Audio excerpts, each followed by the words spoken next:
Good morning friends. आज का जो लेक्चर होने वाला है it's very small one. It's on dealing bouncer questions.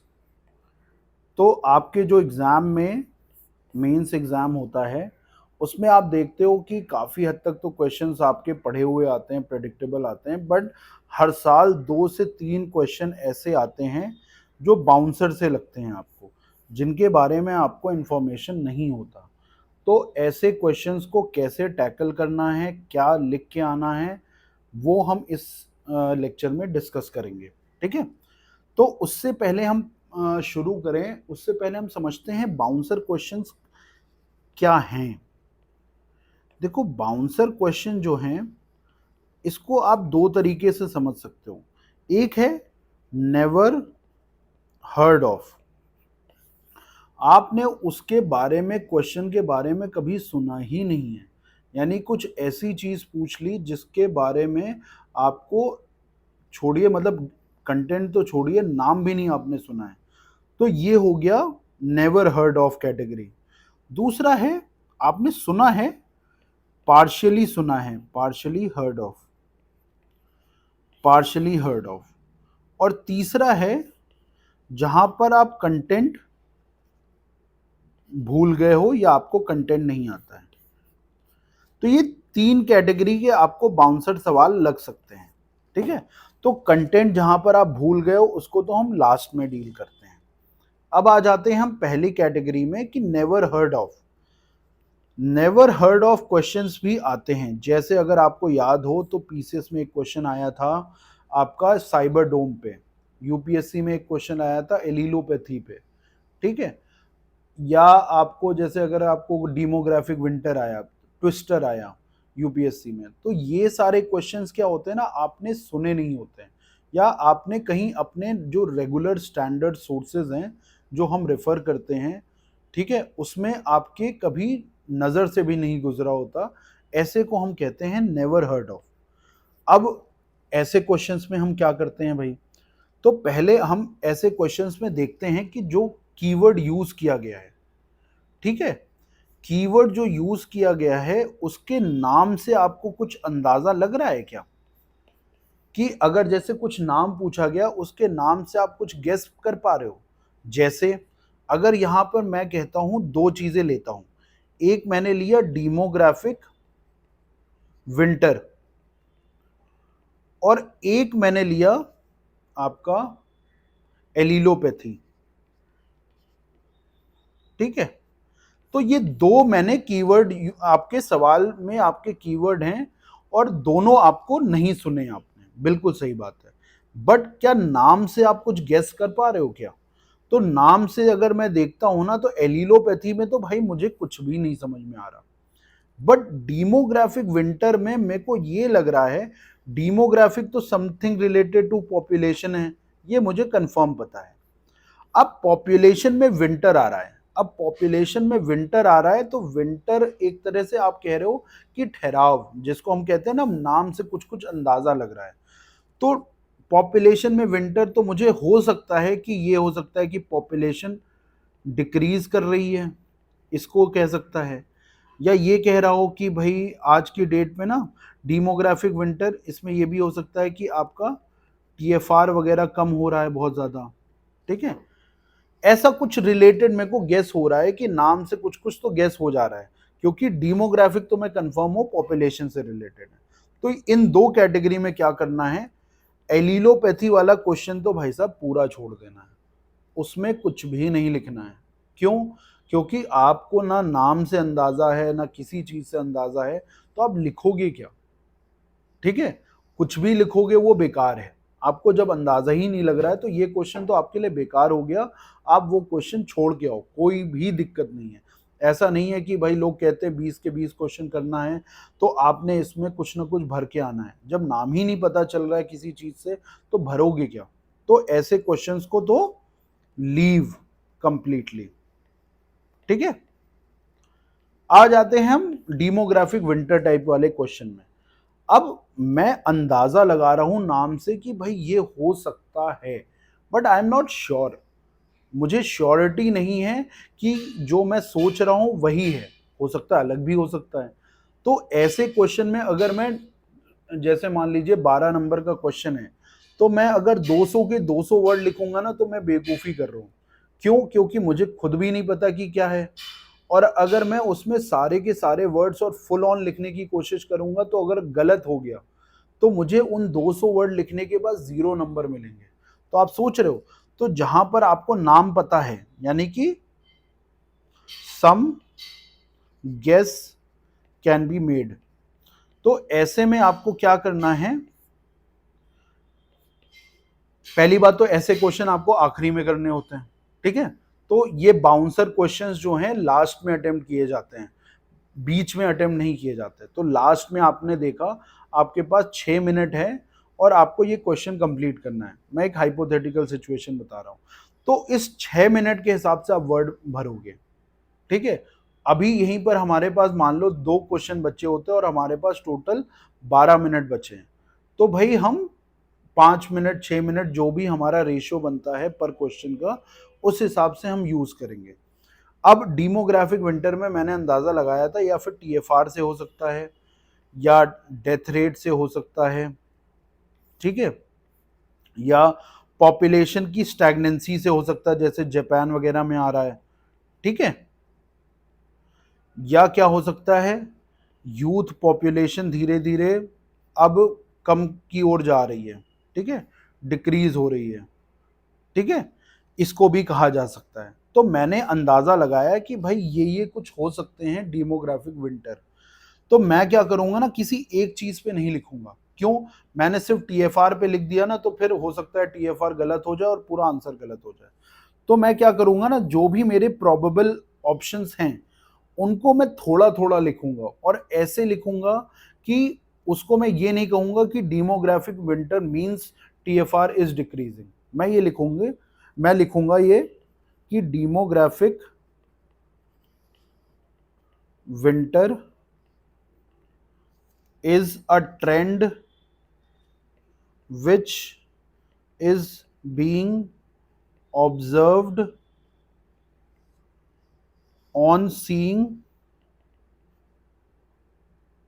population statistics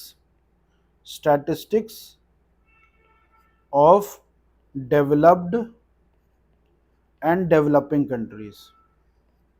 ये देखो मैंने इंट्रो लिख दिया यहां पे। अब देखो इसमें मैंने कुछ भी ऐसा नहीं लिखा जहां से पता चल जाए कि भाई मैं किस चीज की बात कर रहा हूं। मैंने एक बीच का रास्ता देखो बना के मैंने यहां पर इंट्रोडक्शन लिख दिया, ये मेरा इंट्रोडक्शन हो गया, ठीक है। अब मैंने ये नहीं बताया कि डेमोग्राफिक विंटर, नहीं तो वो पहली लाइन में समझ जाता है, इसको आंसर नहीं आता वो काट देता। मैंने बहुत स्मार्टली प्ले किया। अब मैं लिखना शुरू करूंगा टीएफआर क्या होता है 2 लाइन में, और मैं लिखूंगा कि स्टैट डालूंगा कि कैसे कम हो रहा है, ठीक है। सेम चीज मैं लिखूंगा कि डेथ रेट्स कम हो रहे हैं ड्यू टू ये 2-4 पॉइंट बता दूंगा, ठीक है। फिर ये भी लिखूंगा कि यूथ पॉपुलेशन जो है हमारी राइज कर रही है, मतलब अभी पीक पहुंच रही है, और ये पीक रहेगा, और इसी को हम डेमोग्राफिक डिविडेंड कहते हैं, बट ये हमें यूज करना है टाइमली। इस तरह करके मैं थोड़ा थोड़ा सबके बारे में लिख दूंगा, ठीक है। अब इसको लिखने के बाद क्या ना, मैं ये सब कुछ थोड़ा थोड़ा लिख दिया। अब मैंने कंक्लूजन देना है। अब कंक्लूजन में डेमोग्राफिक विंटर पे ना देके मैं पॉपुलेशन पे दूंगा, पॉपुलेशन का एक जेनरिक सा मैं दूंगा, ठीक है। एक पॉपुलेशन पे जेनरिक कंक्लूजन लिखूंगा जो मैं बाकी जगह पॉपुलेशन वाले क्वेश्चन में यूज करता था। तो ये एक स्मार्टनेस आपने दिखाई यहां पर, ऐसा क्वेश्चन लिखने में जिसके बारे में आपको एग्जैक्ट नहीं पता, आप गेस कर रहे हो, ठीक है। तो ये तो एक कैटेगरी हो गई आपकी नेवर हर्ड ऑफ में, ठीक है। आ जाते हैं हम दूसरी कैटेगरी पे जहां पर आपने पार्शियली सुना है, पार्शियली हर्ड ऑफ। अब पार्शियली हर्ड ऑफ में क्या है, आपने एग्जाम्पल जैसे आपने ये है eco tourism circuits of UP. अब आपने देखो आपको इको टूरिज्म पता है, ठीक है, ये 100% पता है, इसमें गेस नहीं करना है आपको, ये आपको 100% पता है। देखो डेमोग्राफिक विंटर में क्या है ना, हम अंदाजा लगा रहे थे, ठीक है। यहां पर हमने इको टूरिज्म सर्किट क्या होता है हमें पता है, लेकिन यूपी के अंदर नहीं पता है भाई साहब। हमें इको टूरिज्म सर्किट क्या होता है ये तो अच्छे से पता है, बट यूपी वाला एस्पेक्ट हमें नहीं पता। अब ऐसे क्वेश्चन को क्या हैंडल करेंगे, हम यहां पर इको टूरिज्म का इंट्रोडक्शन लिखेंगे, ठीक है। फिर हम बताएंगे कि इको टूरिज्म क्यों, सिग्निफिकेंस क्या है, छोटा सा, ठीक है, उसके सिग्निफिकेंस लिख देंगे हम।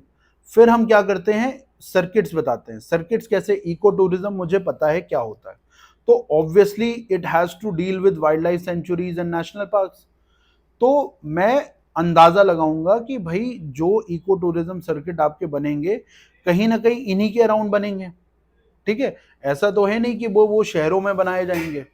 तो इको टूरिज्म सर्किट्स जो हैं आप अंदाजा लगाते हो, फिर आप बताना शुरू करते हो नेशनल पार्क्स और वाइल्ड लाइफ सेंचुरीज के बारे में जो यूपी में है, ठीक है। और फिर आप बताते हो कि वहां पर क्या फ्लोरा है जो कि आप प्रमोट कर सकते हो, ठीक है। वहां पर कौन सी ट्राइब्स हैं या फिर आपके इनहेबिटेंट्स हैं अगर, तो वो लिख सकते हो आप, ठीक है। तो इनडायरेक्टली आपने इको टूरिज्म को पता है कि किस तरह से हो सकता है, तो आपने उसकी सराउंडिंग की चीजें लिखी, ठीक है। तो यहां पर आपने ये चीजें लिखने के बाद national park, wild life sanctuaries of UP, इनके बारे में आप इनडायरेक्ट रेफरेंस दोगे। ऐसे नहीं कि national parks and wild life sanctuaries of UP और 1 2 3 ना, आप ये इसको छोटे छोटे पैराग्राफ में बनाना, ठीक है। आप बताना कतरनिया घाट है आपके पास, ठीक है, दूधवा नेशनल पार्क है। तो इस तरह से आप चीजें बताओगे यहाँ पर, और इको टूरिज्म के बारे में कुछ कुछ चीजें वहां पर मेंशन कर सकते हो, वहां की फ्लोरा फौना अगर आपको पता है तो। और फिर अपन जनरल कंक्लूजन भी किस चीज का देंगे, इको टूरिज्म का देंगे जनरल कंक्लूजन, ठीक है। बहुत स्पेसिफिक नहीं करना है, इस तरह से हम डील करते हैं ऐसे क्वेश्चंस को जहां पर हमें आधा आता है, यानी कीवर्ड का मतलब हमें पता है बट हमें क्वेश्चन नहीं पता। इसी तरह अगर मान लीजिए क्वेश्चन आया होता आपका, सपोज एग्जांपल ले लेते हैं, किस चीज का एग्जांपल लिया जाए,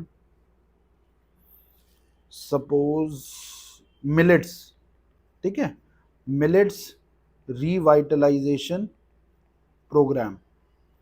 अब ये सवाल आया था शायद, ठीक है।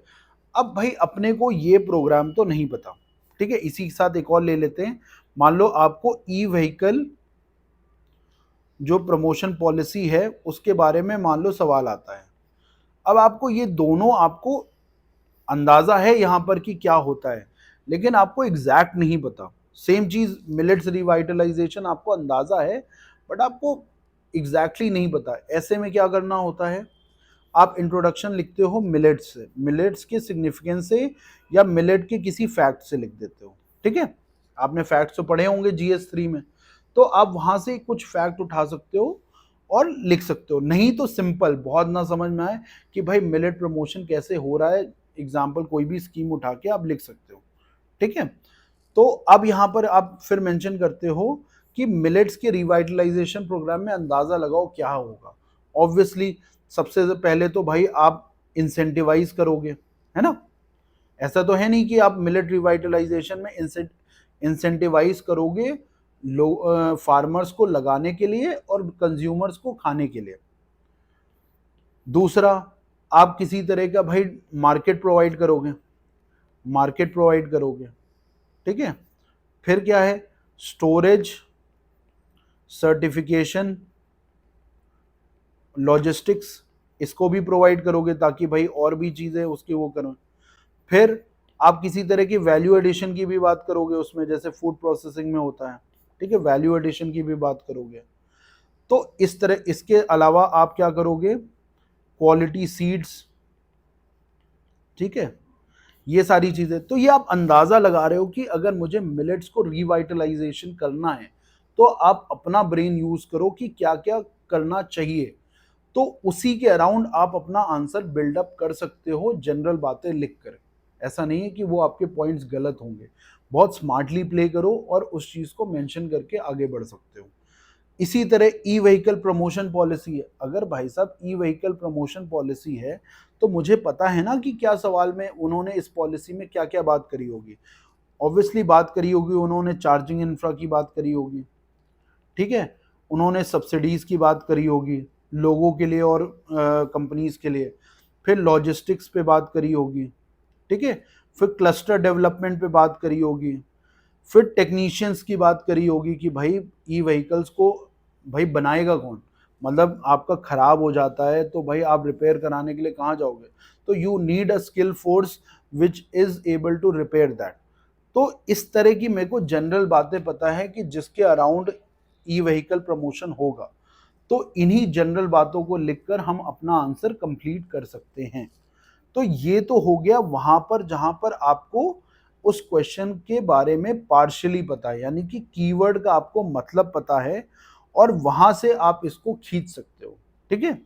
उसमें आपको ये मैंने तरीका बता दिया कि कैसे खींचा जाता है।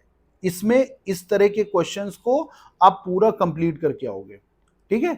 जैसे मैंने पहले वाले को कहा था कि आप छोड़कर आ जाना या फिर थोड़ा बहुत लिख के आना, जो नेवर हर्ड ऑफ कैटेगरी होती है, पार्शली हर्ड ऑफ कैटेगरी को आप पूरा लिख के आओगे। जैसे अगर 125 वर्ड का है तो पूरा आंसर लिखोगे, 200 है तो उसका भी पूरा लिख के आओगे, आधा पाधा नहीं छोड़ोगे, पूरा लिख के आओगे, ठीक है। आ जाते हैं हम तीसरी कैटेगरी। तीसरी कैटेगरी होती नहीं है, वो आप अपने लिए बना लेते हो। कैसे? अगर आपने ठीक से रिवीजन नहीं किया, ठीक है, आपने उस चीज को पढ़ाई नहीं करी, तो जो क्वेश्चंस बाकियों के लिए ऑब्वियस हैं या उनको आते हैं, आपको कंटेंट ना रिवाइज करने के कारण क्या हो रहा है, आपके लिए वो बाउंसर हो जा रहा है। ये आपके लिए बाउंसर है, सबके लिए बाउंसर नहीं था, आपके लिए बाउंसर है। तो ऐसे में क्या है, कंटेंट ही नहीं आता, उसका पता तो है कि क्या होता है, अब कंटेंट भूल गए या फिर पढ़ा नहीं या फिर याद नहीं आ रहा। जैसे यहां पे हमने बात करते 1857 के रीजंस पूछता है, ठीक है। या फिर आपका मान लीजिए अगर सवाल पूछ रहा है, बिल्कुल बेसिक सवाल पूछ रहा है, तो कम्युनलिज्म कम्युनलिज्म के चैलेंजेस और मेजर्स पूछ रहा है। अब अपने को भाई हमने पढ़ा नहीं है तो ये हमें बाउंसर लग रहा है अब। तो ऐसे क्वेश्चंस को भी आखिरी में अटेम्प्ट करना है। क्यों? क्योंकि यहां पर आपको देखो कंटेंट तो आता नहीं है, कंटेंट याद नहीं है, रिवाइज नहीं किया है, तो यहां पर अगर आप क्वेश्चन करने बैठोगे ना, तो आप इनवेरिएबली ज्यादा टाइम लोगे, ज्यादा टाइम लेके आप अपने आप को मुसीबत में डालोगे। तो ऐसे क्वेश्चन तो पहली बार लास्ट में करने हैं, जिसका कंटेंट आप भूल गए हो, जिसका कंटेंट आपको कुछ भी याद नहीं आ रहा है, तो ऐसे क्वेश्चंस हम लास्ट में करते हैं। उसमें उसके बाद हम क्या करते हैं, जितना भी कंटेंट हमें उस टॉपिक के अराउंड आता है, उसको हम ऐसे रीओरिएंट करते हैं इस क्वेश्चन के हिसाब से।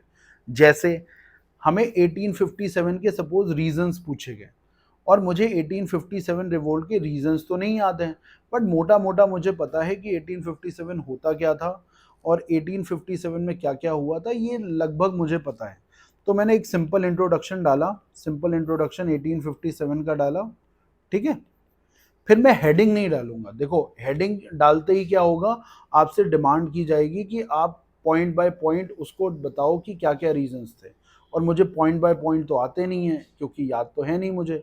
तो मैं हेडिंग ना लिख के मैं क्या करता हूँ ना, यहाँ स्मार्टली प्ले करता हूँ कि मैंने जो जो पॉइंट्स मेरे को याद आ रहे हैं हल्के फुल्के, उनको पैराग्राफ में लिखता हूँ, ठीक है। जो भी पॉइंट्स याद आ रहे हैं ना, उनको पैराग्राफ में लिखता हूँ।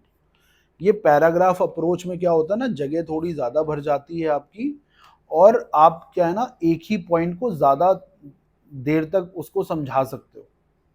पॉइंट्स में क्या है कि आपने एक दो पॉइंट लिखे और अगर आपने उसी को ज़्यादा समझा दिया तो दिख जाता है।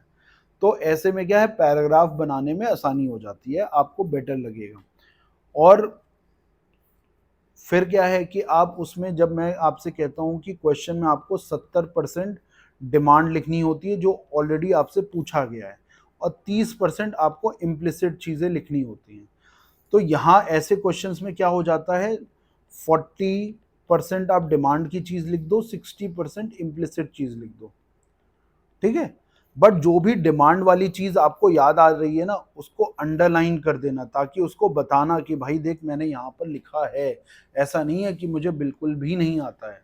तो जैसे मुझे रीजंस मान लो दो ही आते हैं, ठीक है, तो दो तीन रीजन मैंने लिखे पैराग्राफ में और उसको अंडरलाइन कर दिया, उसके बाद फिर मैंने सिग्निफिकेंस लिख दिया 1857 का और चेंजेस आफ्टर 1857 लिख दिया। आई नो ये ज़रूरत नहीं थी क्वेश्चन में, बट ऐसे में आप लिख सकते हो अगर आपके पास समय भी बचा हुआ है और आपका क्वेश्चन ऐसे छूट रहा है। बट अगर क्वेश्चन आपका मतलब मान लीजिए टाइम ही नहीं बच रहा है और आप इस तरह से करते हो बीच में, तो बीच में नहीं करना है। इस तरह के क्वेश्चन भी लास्ट में अटेम्प्ट करने हैं। तो बाउंसर क्वेश्चन किसी भी तरह का हो, या फिर आपको खुद नहीं आता है, या आपने सुना नहीं है, या थोड़ा बहुत सुना है, ऐसे क्वेश्चंस को आखिरी में रखा करो। और जब आखिरी में जैसे मान लीजिए आपने 6 क्वेश्चन ऐसे छोड़ दिए, ठीक है, टोटल मैं अज्यूम करता हूँ 14 क्वेश्चन आपने किए और 6 क्वेश्चन ऐसे छोड़ दिए और आपके पास टाइम बचा है, मान लीजिए आपके पास 60 मिनट या 50 मिनट। अब 50-55 मिनट में आपको 6 क्वेश्चन करने, तो आप अंदाजा लगा सकते हो कि भाई अब क्या करना है ना, कैसे टाइम को डिवाइड करना है और कैसे वर्ड्स को लिमिट करना है। तो यहाँ पर क्या होता है ना, जो आपके खराब हैं उसी में आपके वर्ड छूटते हैं, अच्छे क्वेश्चंस के वर्ड कंप्लीट हो जाते हैं और आपको वहां दिक्कत नहीं होती है। तो ये तो एक हो गया ना बेसिक बाउंसर क्वेश्चंस को कैसे डील करना है। कोई रॉकेट साइंस मैंने नहीं बताई है, जस्ट मैंने आपको एक एक्सप्लेनेशन दिया है कैसे आप चीज़ें यूज़ कर सकते हो। ठीक है, कोई भी और डाउट आता है तो आप मुझसे टेलीग्राम पे पूछ सकते हो। टेलीग्राम चैनल है UPSC Takshashila, there you can discuss with me. Thank you.